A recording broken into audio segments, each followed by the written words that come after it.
Hey everyone, so with this one I'm just going to do long video on the types of account that you can get in Lloyds. And I suppose the advantage of these, rather than going to separate providers for all of these different accounts, is that there's, as far as I'm aware, there's no fees on any of these accounts if you're already a Lloyds member. And then you can have all of them at the same time. And also the individual savings account has no tax on it. And the other accounts, just have quite good interest rates, much better than the main current account, I suppose. So the first one, which I mentioned in some of my other videos, which I'll link to down there. So there's just a Club Lloyds monthly saver, and that's you can put up to £400 in there per month. You get the interest all at the end of the year. So it means, I suppose, that it encourages you to keep the money in there, to get the interest at the end, and that's 6.25%, and that's no fees. So we'll see it is taxable, assuming you go for a normal tax rate payer in 2023, tax year.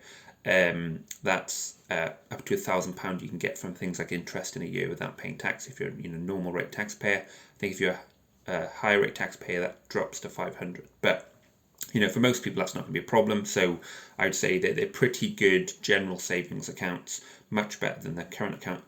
And that's you can have one of those, which is a Club Lloyds monthly saver, 6.25% for up to £400 a month for a year, and it's all paid at the end. You can also have a 5.25% Lloyds monthly saver, very similar principle, gets you good saving habits, which I think that's a good bonus that is not necessarily shown by the rate. So the rate is 5.25% on the Lloyds monthly saver. You can only put in £250 a month. But if you're a non-member, this would maybe be the route you'd maybe go down.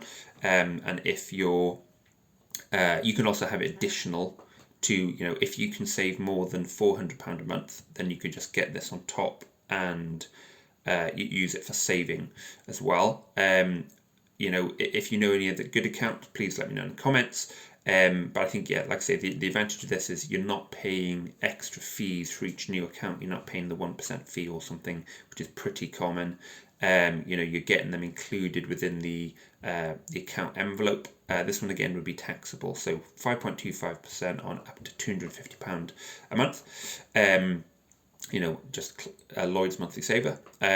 Like I say, you can have it additional to the Club Lloyds monthly saver, which is up to £400, 6.25%, so the better one.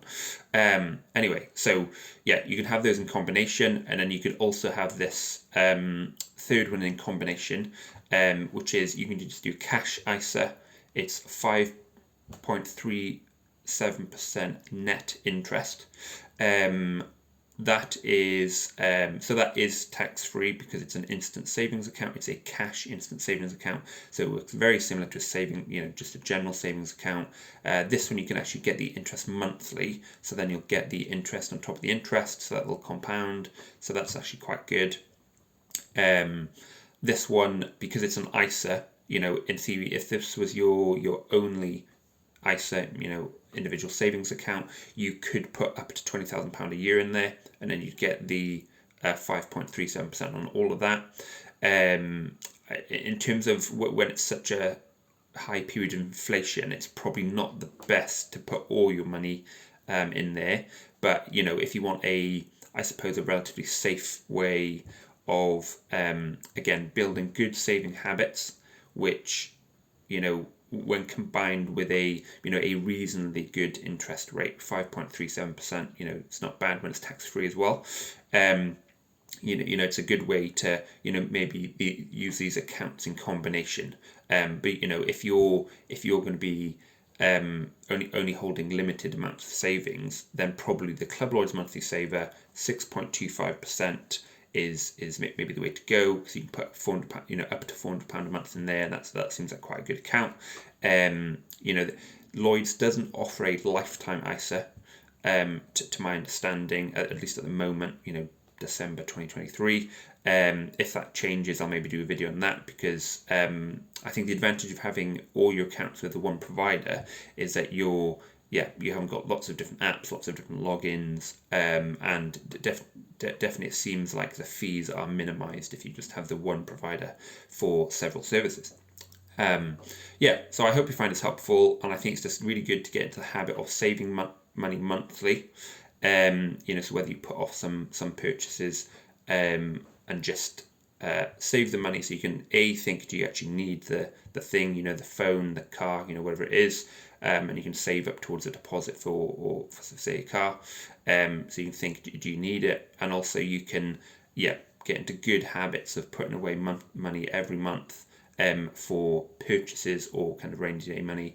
Obviously, what I would say is some of these accounts do have penalties if you remove money. So I suppose you'd want to think of, with disposable income, can you definitely save it and keep it in there? If you want a different account where you can easily access it with no penalties, I'll probably do a separate video on that, and that would be with Chip. They do a 4.84%, and I might be able to refer you and get us a better rate for that, but I'll do that in a separate video. If you're liking the content, please like and subscribe, as it helps me out. Yeah, I hope you enjoyed.